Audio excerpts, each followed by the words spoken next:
Hello, everyone. My name is Kevin Kiley, your host, and welcome back to a brand new episode of Magical Melodies.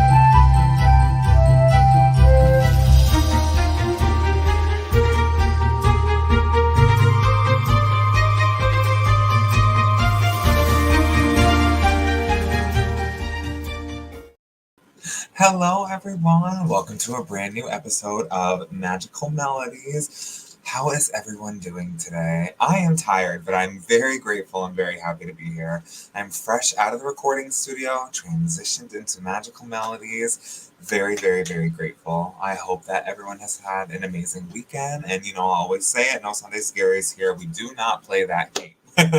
Today we're going to cover some new things that have recently come out in the world of Disney, as well as some interesting food and wine festival fun facts, tips and tricks, delights that I have found for you all. But in light of recent events in the world, I just wanted to say, before we get into all that, this is Magical Melodies. This is a platform that I'm super, super grateful and proud to have. And I just want to say that as we gather here today and listen, or if you're watching the replay, I just want to say this in the best Disney way that I can and remind people to remember that Disney has always been a place where dreams come true and hope shines the brightest, right?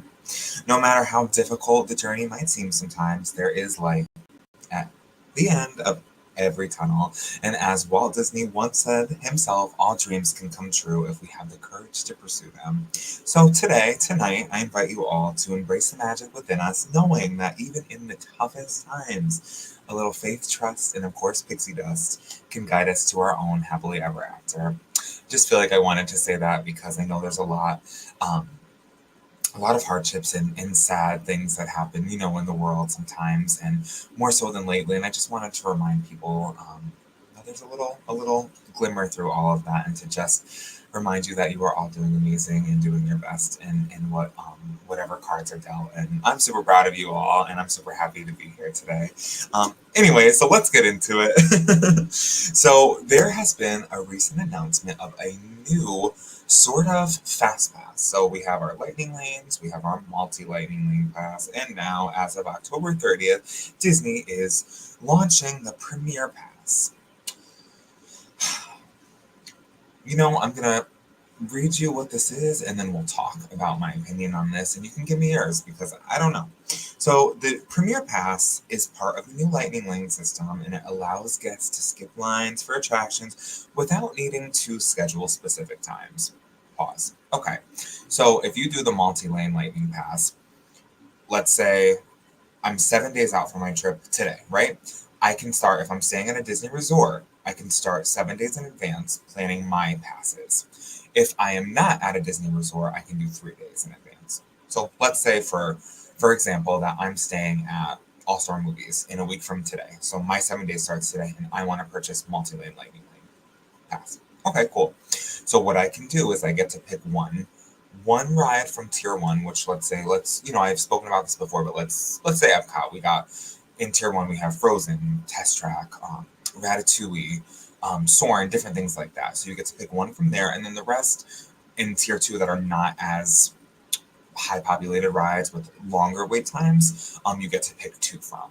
So let's say, for example, I picked Frozen, and then I picked two other ones from my tier. You can do that in advance, okay?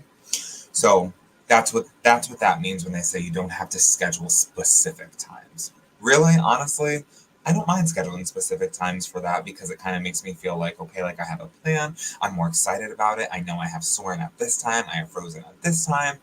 so on and so forth. And especially in a park like Epcot and Food and Wine Festival, you can plan around what you're doing and kind of schedule to try some snacks out, to see a fun show. They have really good entertainment. I know David Archuleta was just in Epcot last night, performing for the Food and Wine Festival. They've had amazing characters like Boys to Men, um, musicians, not characters. Oh my gosh, my brain is in the Disney world. But yeah, so that's that.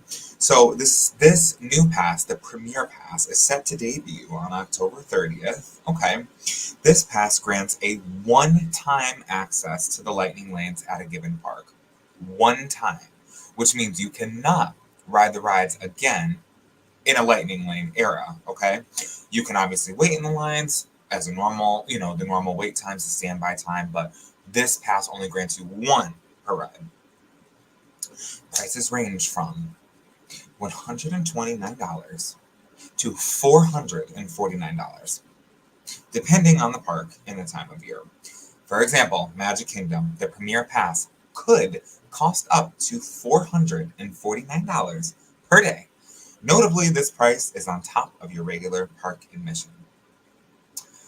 I personally cannot get down with having the thought process of anywhere between $129 to $449 on top of all the money that you're already spending just to be able to ride the ride once. I mean, like, okay, cool. Like, if you have the money, good for you. But, like, for me, I feel like I would rather spend that on something else and something better and things that, like, you're not putting in the cost of your food, your travel, your merchandise, things like that. Like, that's more fun. That's where I would like to spend my money personally. I just don't think that it's really feasible to have an additional potential $500 stacked on top of your already, expensive plan.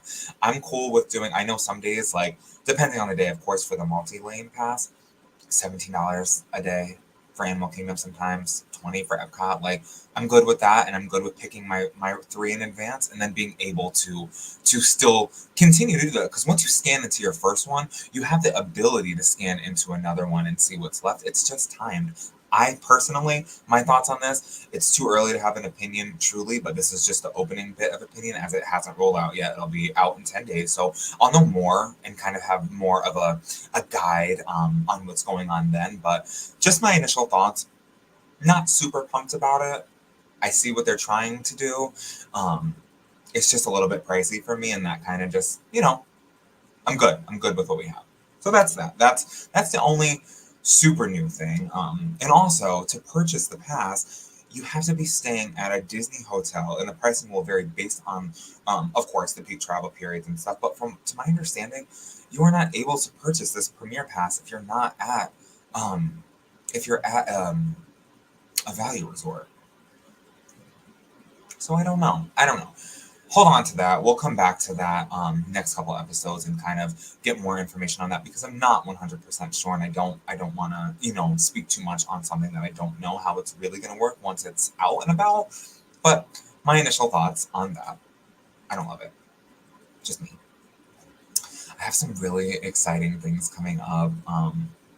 The beginning of November, I have my good friend Becky coming on. She has experience. She's worked for the Mouse. She got to work for the Imagineers. So she's going to talk a little bit about that and kind of what her experience is about that. I'm super excited to have her on here. And I have a really cool, exciting announcement coming up that's either going to be the next episode or the episode after that. And I am on the edge of my feet, and I cannot wait for you guys to hear it. I am so pumped about it. I'm just I'm so grateful to be here. Like, I was so tired, like, minutes before this podcast went live, and I'm here, and I just feel so filled with joy. So thank you all for being on this fun-filled journey with me. Now, everybody's favorite festival in Epcot is the Food and Wine Festival. So the Food and Wine Festival started this year. A little different every year. Could be a little bit earlier. This year seemed a little bit later. August 29th through November 18th, Food and Wine Festival. So like I said, they have a different variety of shows at Epcot. They have all different things that come around, which is really cool because it's designed for the festival. And it's really interesting. So I got a tally of some fan favorites and things that you should check out. I know when I go for my birthday trip in November, I'm going to check these out. And I'll give you my honest review on them and kind of see maybe something else that's not on the list that was like, this should be on the list. So number one on the list. So we have a Canadian cheddar cheese soup. That to me sounds amazing. That is at the Canada Pavilion. And the description is a rich, creamy soup served with a pretzel roll. This dish has become a festival staple for many years, with many visitors returning year after year just for this comfort food. That sounds like a 10 out of 10 to me. Just saying. The next one we have is also at the Canada Pavilion. La Cellier Wild Mushroom Beef Filet Mignon. That also to me sounds pretty good. The description for that one is another favorite from the Canada booth. This tender filet is served with truffle butter sauce, making it a must-try for steak lovers. Now, I don't love steak all the time, but I love a good steak, so that's definitely something that I would love to try when I get down there. Now, up next at the Brazil Pavilion, we have Pão de Queijo. I don't know if I'm saying this right, and I'm probably not, but these are Brazilian cheese bread bites. They're gluten-free delight and have gained a reputation as a delicious snack that festival goers really love. I think this all sounds amazing, not to be so real. Next one is Shimmering Sips Mimosa Flight. This drink flight offers a variety of mimosas, making it a hit amongst guests looking for refreshing and flavorful drinks. I love a mimosa. That is definitely like my morning drink of choice when I'm at brunch over a Bloody Mary or something like that. So that definitely looks good. I'm not sure where that's located, but I will include that in the next episode because if you're a mimosa fan like myself, that seems like a no-brainer to check out. Next up, we have in the Tangerine Cafe, Flavors of the Medina, fried cauliflower with capers, garlic, parsley, and a chili ranch sauce. This is a plant-based option and has won over many with its crispy texture and bold flavors. That also sounds good to me, to be honest with you. Next up, in the Alps Pavilion, we have a warm raclette Swiss cheese served with baby potatoes, a baguette. This melted Swiss cheese dish has become a fan favorite comfort food for the cooler months of the festival. So I would assume October and November because the beginning August and September are not cooler months. That is for sure. And last that I found, a chocolate pudding cake in the Ireland Pavilion. Yum. This rich, decadent dessert is often praised for its indulgent flavors, making it a popular sweet treat amongst festival goers. What do you think about that? Anything sound good to you? I think the broccoli and cheddar soup and the filet is top on my list to try. Just saying. Oh my gosh. And on top of that, the Epcot International Food and Wine Festival at Disney World is a major culinary event. So if one of the top that I just said are things that were recommended to you, you have so many options to choose from. You're bound to find a couple things that are amazing and delicious and good for you. Because everybody has their own taste, right? And their own things going on. But the global cuisine. So the festival showcases food from over 30 countries with themed kiosks offering diverse and authentic dishes, which is really cool. Kind of some of what we just talked about. These global marketplaces range from France to Japan, Mexico, and many others, giving guests a taste of the world without leaving the park. I mean, Epcot is just where it's at, in my opinion. I love Epcot for so many reasons, but this festival I'm so looking forward to being at it. On top of that, they have exclusive menus. Some festival dishes are exclusive to the event and aren't available at the other times of the year, making them a unique draw. So the menu changes slightly each year, bringing in new and exciting options while keeping fan favorites like those beef fillet tips that we talked about, the chocolate pudding cake, like different things like that are staples come back, and they refresh it too with new things. So it's always interesting, which is awesome. There's celebrity chefs that appear for this. Guests can attend cooking demonstrations and meet celebrity chefs like Carla Hall, etc., who host events ranging from master classes to special dining experience, which I think is really cool to offer. Eat to the Beat concert series. So I was talking a little bit about that. David Archuleta was there yesterday. I know Boyz II Men were there recently, and so many other amazing guests. Sometimes they have Broadway guests. So alongside the food offerings, the festival features popular bands and artists. Like I said, past performances have included Boyz II Men, David Archuleta, Men and Hanson, enhancing the festival atmosphere, which is awesome because who doesn't want dinner and a show? And then, of course, foodie fun for kids. This is not just for adults. Kids can enjoy special activities like Remy's Ratatouille, Hide and Squeak, Scavenger Hunt, and different kid-friendly dishes, making it a family fun event. We also have wine and beer tastings. The festival is also known for its extensive beverage options, including wine, beer, cocktails from around the world that are inspired from whatever pavilion you're at. We also have an emphasis on sustainability. Some food booths and seminars highlight different food sourcing, organic ingredients, eco-friendly products. Disney really likes to emphasize and highlight that. Like I said, you'll whatever kind of eater you are, you will be able to find something, and that is something that I really, really, really appreciate about Disney. They're very accommodating to dietary needs, so that way you can still have fun and still enjoy things that you want to enjoy, as well as making sure that you're good as well. This is the longest festival that they have that runs. So usually they'll run maybe like 2 months each. Like I said, this is, so I think I said August early. This was July through mid-November. So even longer than we expected, which is so much fun because it is so much, it's so popular, and it draws a really big crowd. Yes. Oh, that would be a dream. And you got to sing with me because you know you're my backup. That's my girl right there. I love me some Jen. Oh my gosh. All right, my friends. So we have a little bit more to talk about, and I will get back to that just right after this breakthrough commercial break. Breakthroughs are about more than you might think. They're about discovering who you are, digging deep, reaching to the core of your soul. They're about healing yourself, understanding your beliefs, creating a ripple effect. And it's not just those initial moments that matter. It's about using them to bring more joy into our own lives and the lives of others. It's about having fun, letting loose, enjoying every moment life has to offer. It's about finding a safe space. It's about creating connection.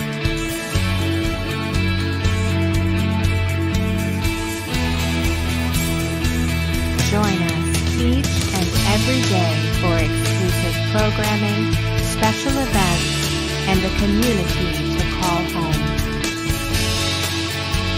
where we invite you to explore, change the way you look at and live your life, and go beyond the breakthrough. So we ask you, are you ready? We'll see you online at thebreakthroughshow.com.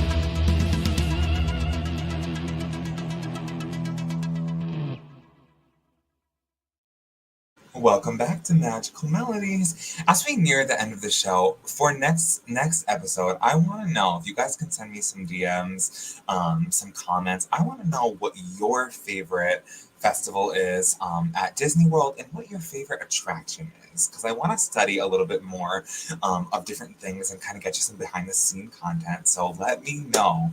Like I said, I it's on the tip of my tongue to be able to tell you, but I have a really cool, exciting news to announce very soon. Very, very soon. I'm so excited about it. It's just gonna make things 100 times better, and I'm so, so, so grateful and so happy and so excited for it. But for now, my lips are sealed. I'm running a little bit short today just because my fuse is a little tired from recording and just the course of the week, but this has filled my cup so much. As always, it's just such a nice refresher to be on this show and to be able to have this platform. Again, I'm so grateful. Thank you, Breakthrough Show Network. Thank you, Jessica Dugas. Speaking of which, tomorrow morning, Project Joy Live will be on at 9 o'clock a.m. So tune into that for your daily dose of joy. It's really such an incredible way to start your day. It always makes me smile, especially on a Monday when you're back at work. Like I said, we're not going to have any Sunday scaries this time. No, we're not doing it. My friends, I will be back.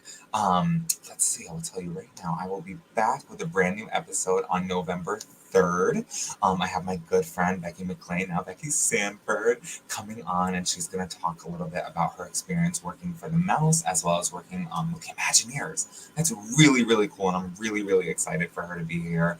And she also has a wonderful voice, so maybe we'll get some singing in. I don't know, but we'll see. My friends, thank you so much for being here. I appreciate you from the bottom of my heart, and I look forward to such a bright future with new amazing things coming, and I hope you all have a wonderful, wonderful week. Stay positive. Know that you guys are amazing and you're doing good no matter what that looks like for you. You got this.